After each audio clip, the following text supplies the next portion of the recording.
Dans un monde marqué par les tensions et l'intolérance, certaines voix s'élèvent pour proposer une approche différente, celle de l'éducation et du dialogue.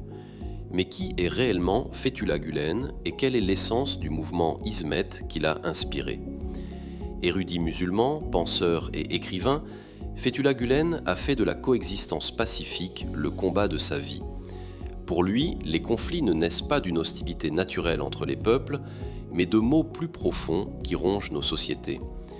Il considère que nos véritables adversaires ne sont pas les autres, mais des fléaux universels, l'ignorance, la pauvreté et les divisions sociales.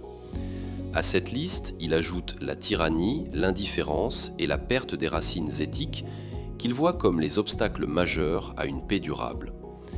Pour traduire cette pensée en actes, il a impulsé le mouvement Hizmet qui signifie littéralement « service ».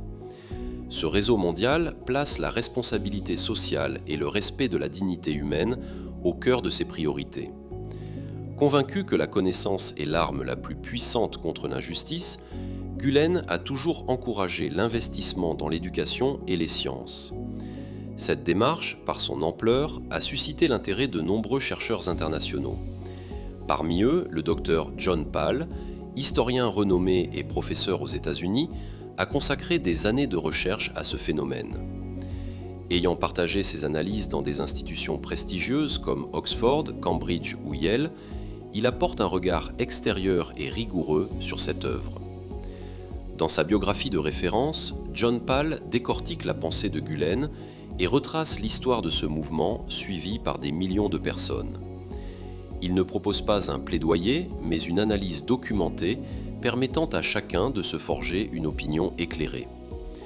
Aujourd'hui, grâce au soutien de Cohésion, cet ouvrage est enfin disponible en français aux éditions L'Harmattan. Une invitation pour le public francophone à découvrir une perspective nouvelle sur les enjeux de notre siècle à travers le prisme de Fethullah Gülen.